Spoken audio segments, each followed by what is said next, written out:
Assalamualaikum warahmatullahi wabarakatuh. Anak-anak yang Ibu banggakan, bagaimana kabarnya? Baik-baik saja bukan? Semoga kalian dalam keadaan baik, sehat, untuk bisa beraktivitas melakukan tugas utamanya, yaitu belajar. Anak-anak, walaupun kita tidak bisa bertatap muka secara langsung, Ibu harap ini tidak mengurangi semangat kalian untuk belajar dari rumah. Dalam kondisi pandemi seperti sekarang ini, anak-anak harus selalu mematuhi protokol kesehatan, yaitu sering cuci tangan dengan sabun, memakai masker bila keluar rumah, serta menghindari kerumunan atau menjaga jarak. Hal ini untuk mencegah penyebaran COVID-19. Anak-anak, pada pembahasan kali ini yaitu batik budaya bangsa. Tujuan dari pembelajaran kali ini adalah dapat memahami dan mengidentifikasi batik. Pengertian dari batik, ada beberapa pendapat yang mengatakan pengertian dari batik. Yang pertama, pengertian batik menurut Kusnin Asa, batik terdiri atas dua kata yang tergabung menjadi satu, yaitu ba berarti bahan dan tik berarti titik. Bila digabung menjadi bahan dan titik yang disingkat batik.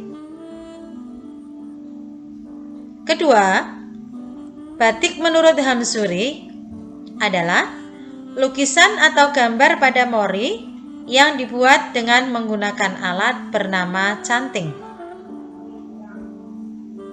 3. Batik menurut Santo Sadullah, batik adalah sehelai kain yang dibuat secara tradisional dan terutama juga digunakan dalam matra tradisional, memiliki beragam corak hias dan pola tertentu yang pembuatannya menggunakan teknik celup rintang dengan lilin batik sebagai bahan perintang warna.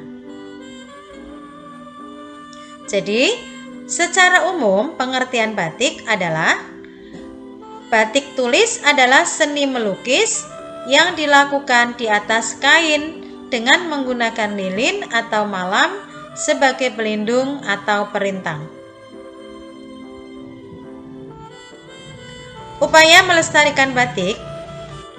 Upaya yang dilakukan pemerintah adalah menyelenggarakan Pekan Batik Nusantara dari tanggal 4 sampai dengan 9 Oktober setiap tahunnya.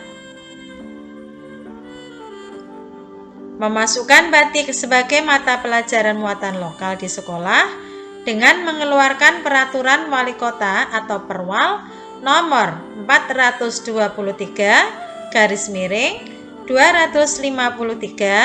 tahun 2016 dan menyiapkan segala perangkat pembelajarannya.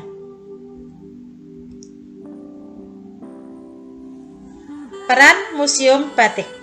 Peran Museum Batik dalam rangka ikut melestarikan batik.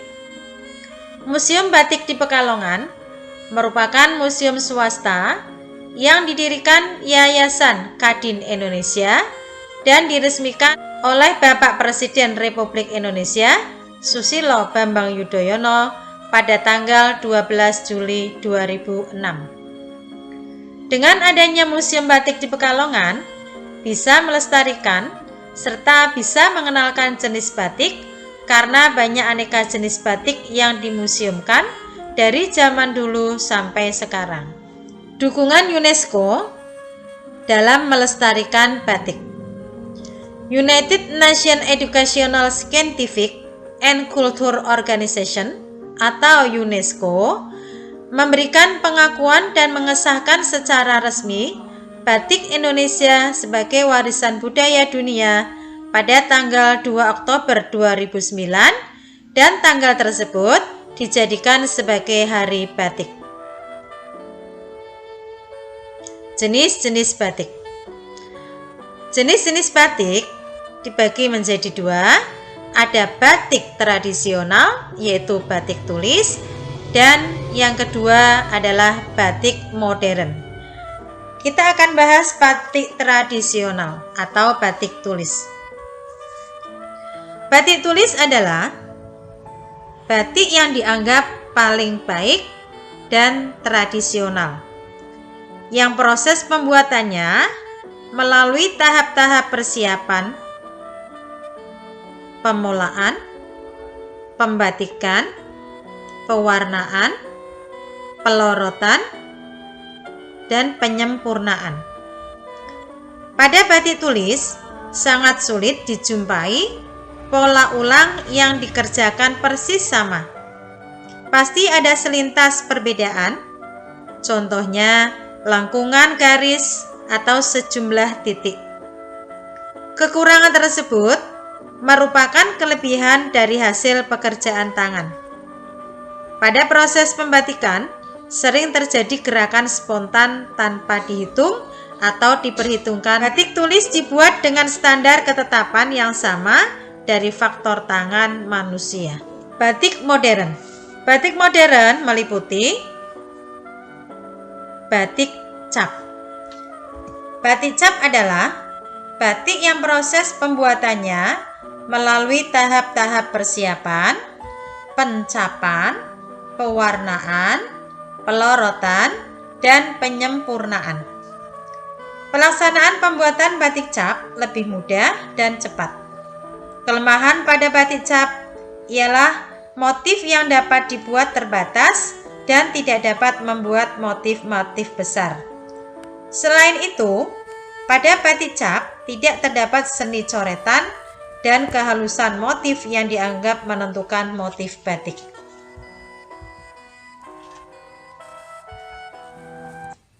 Dua, batik monokromatik.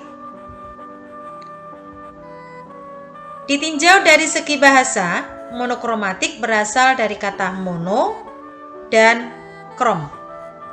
Mono artinya satu atau tunggal, sedangkan krom artinya warna.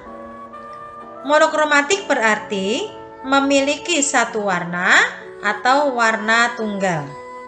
Oleh karena itu, batik monokromatik hanya mempunyai satu jenis warna. Batik kelengan dan batik putihan termasuk jenis batik monokromatik. Batik monokromatik menggunakan dua atau lebih warna yang sejenis, misalnya biru dan biru tua, hijau muda dan hijau tua, merah muda dan merah tua.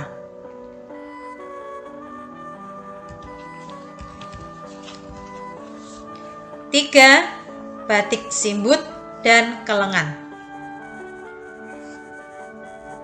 Batik kelengan yaitu cara pembuatan batik dengan satu kali celupan warna, sehingga motif yang dihasilkan tetap putih berupa warna mori. Sedangkan batik simbut adalah batik kuno yang ditemukan di daerah Banten.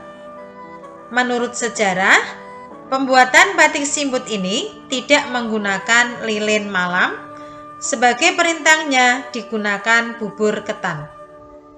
Kemungkinan saat batik simbut ditemukan, belum dikenal lilin malam.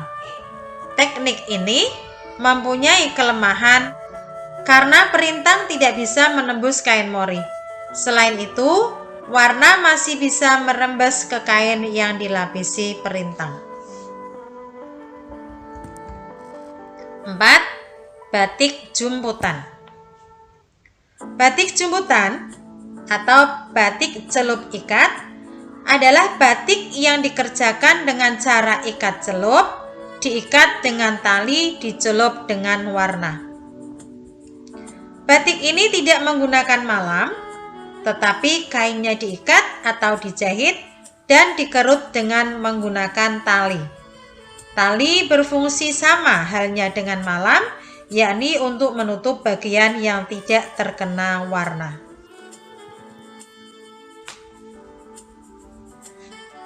Yang kelima adalah batik formika. Batik formika adalah salah satu contoh batik modern lainnya yang pembuatannya dengan cara menempelkan warna pada kain. Hasil motif batik Formica adalah motif abstrak. Demikian pembahasan batik kali ini. Semoga kalian bisa memahaminya dan bisa mengerjakan tugas dengan baik. Terima kasih. Wassalamualaikum warahmatullahi wabarakatuh.